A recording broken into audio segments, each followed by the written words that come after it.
Hello friends, आज हम सीखेंगे पांडास में डेटा फ्रेम के बारे में। तो डेटा फ्रेम क्या है?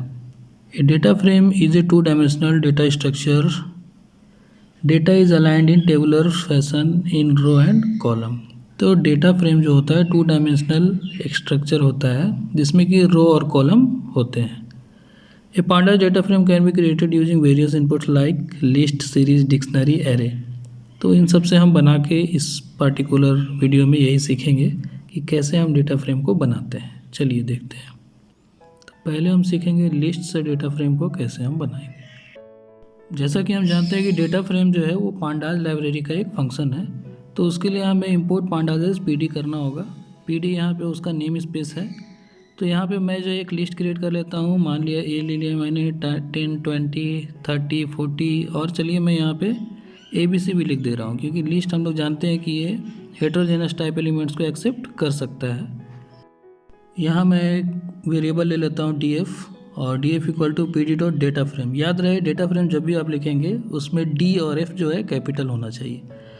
तो मैं प्रिंट कर लेता हूँ DF को। देखिए यहाँ पे आउटपुट में आ गया 10, 20, 30, 40 ABC। 0 जो है वो एक कॉलम हो गया और यहाँ पे उसका इंडेक्स आप देख पा रहे 0, 1, 2, 3, 4 जो है वो आ रहा है। तो ये टू डायमेंशनल जो है होता है डेटा फ्रेम। इसमें दो डायमेंशन है, एक कॉलम के लिए और एक रो के लिए। एक बात और कहना चाहूँगा कि वीडियो को जो है अंत तक देखिएगा क्योंकि बीच में अगर आप मिस कर जाते हैं या छोड़ देते हैं तो बहुत सारा चीज़ जो है छूट जाएगा, नहीं समझ पाओगे या कन्फ्यूजन रह जाएगा। तो प्लीज़ वीडियो को लास्ट तक ज़रूर देखिए।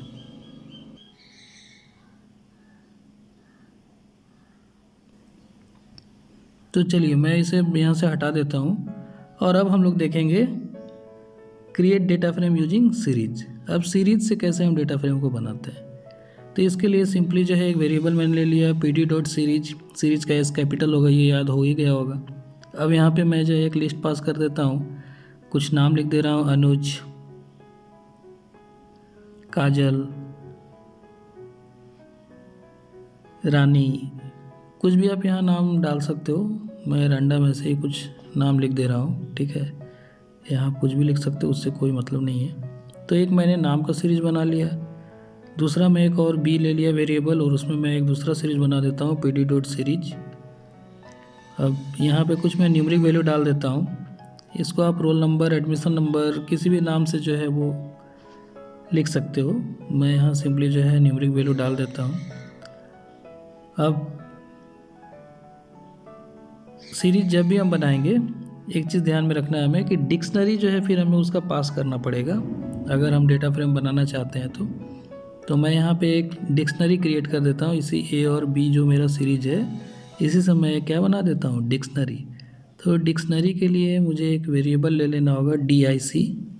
तो DIC वेरिएबल ले लिया मैंने और ये एंगुलर ब्रैकेट में जो है मैं वैल्यू पास कर देता हूँ। इसमें मालूम है डिक्शनरी में की और वैल्यू दो होता है, तो मैंने की ले लिया नेम और वैल्यू में डाल दिया A को। उसी तरह दूसरा मैंने की ले लिया एक, चलिए उसको रोल नंबर ले लेते हैं RN और वैल्यू में मैंने डाल दिया B। तो अब ये एक डिक्शनरी बन गया। अब मैं प्रिंट कर देता हूँ। अच्छा, डिक्शनरी प्रिंट करने से अच्छा मैं डेटा फ्रेम में बदल लेता हूँ। तो मैंने लिख दिया PD डॉट डेटा फ्रेम और डिक को जो है वो डाल दिया डेटा फ्रेम के लिए। अब प्रिंट करके देख लेता हूँ DF को कि अब क्या डिस्प्ले होता है। देखिए जैसे ही मैंने प्रिंट किया ये आपको दिख रहा है एक डेटा फ्रेम बन गया जिसमें कि नेम और रोल नंबर कॉलम हो गए और 0, 1, 2, 3 जो है इसका रो का नंबर हो गया, ठीक है। आप चाहो तो 0, 1, 2, 3 को जो है चेंज कर सकते हो, बदल सकते हो। ऊपर भी जो आपका जो नेम और रोल नंबर आ रहा है वो भी आप चाहो तो बाद में चेंज कर सकते हो। तो चलिए अब हम देखते हैं डिक्शनरी से कैसे हम जो है डेटा फ्रेम को बनाएंगे। तो अभी चूँकि ये जो सीरीज़ में हम लोगों ने बनाया डेटा सीरीज से लिया था, तो वो डेटा को सीरीज से नहीं लेके मैं अगर चाहूँ तो डायरेक्ट उसको डिक्शनरी का जो की और वैल्यू है वहाँ पे पेस्ट कर सकता हूँ। तो मैं इसे यहाँ से कट कर लेता हूँ और डायरेक्ट A के बदले यहाँ पे वैल्यू में इसको पेस्ट कर देता हूँ। उसी तरह दूसरा जो लिस्ट था मेरा उसको कट कर दिया मैं और B के जगह पे उसे पेस्ट कर दिया।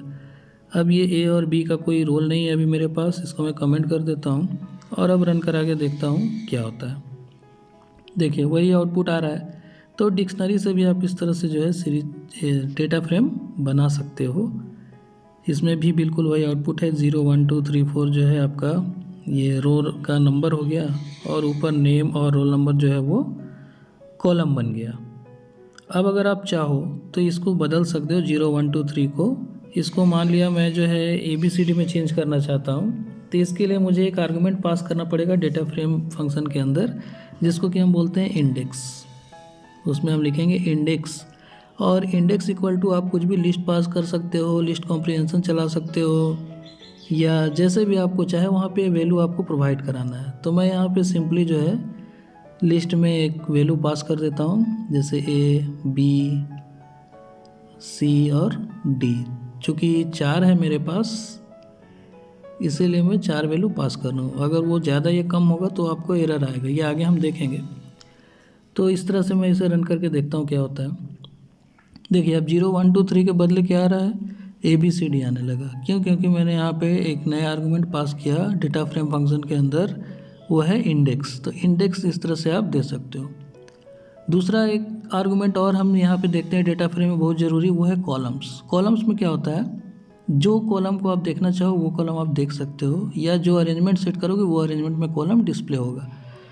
मैंने रोल नंबर लिख के किया रन, देखिए सिर्फ उस डेटा फ्रेम में से क्या आ रहा है, सिर्फ रोल नंबर आ रहा है, नेम नहीं आ रहा।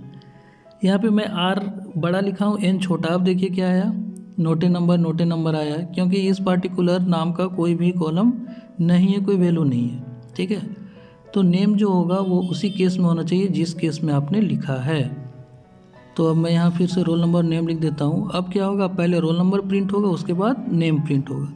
तो यहाँ से आप कॉलम का जो क्रम है वो भी सेट कर सकते हो, कौन सा कॉलम देखना चाहते हो वो लिख सकते हो। ठीक है, तो इसमें कोई दिक्कत नहीं होना चाहिए मुझे लगता है। अब हम डेटा फ्रेम बनाएंगे एरे के हेल्प से। एरे मालूम है, उसके लिए हमें जो है numpy मॉड्यूल को इंपोर्ट करना पड़ेगा। तो मैं यहाँ इंपोर्ट कर ले रहा हूँ, इंपोर्ट numpy एज np, और ये लाइन का कोई ज़रूरत है नहीं मुझे, इसे मैं कमेंट आउट कर दिया। एरे बनाने के लिए मैं एक वेरिएबल ले लेता हूँ ARR, और np.arange फंक्शन को कॉल कर ले रहा हूँ मैं। और यहाँ पे कुछ भी आप रेंज डाल सकते हो, जोड़ देना है, जैसे मैं 1,20 दे दिया हूँ। और अगर आपको 2 डायमेंशनल बनाना है या 3 डायमेंशनल बनाना है तो यहाँ पे डॉट रीसेप हम लोग यूज़ करते हैं फंक्शन, पहले आप 11 में पढ़ चुके हो। तो मैं यहाँ लिख देता हूँ डॉट रीसेप 4,5। अब मैं इसे रन करा के देखता हूँ। वैसे ये 4,5 जो लिखा है मैंने, हो सकता है ये एरर आएगा।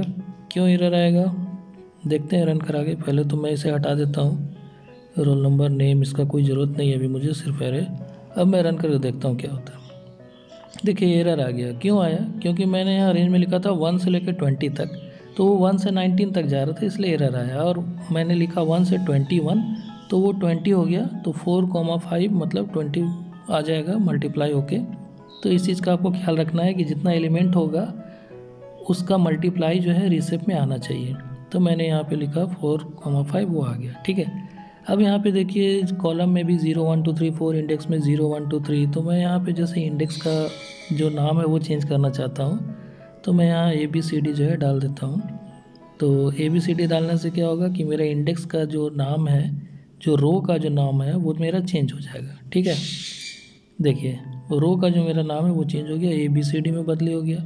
अब मुझे कॉलम का जो नाम है वो मान लिया चेंज करना है, 0 1 2 3 4 जो ऊपर लिखा हुआ है कॉलम का।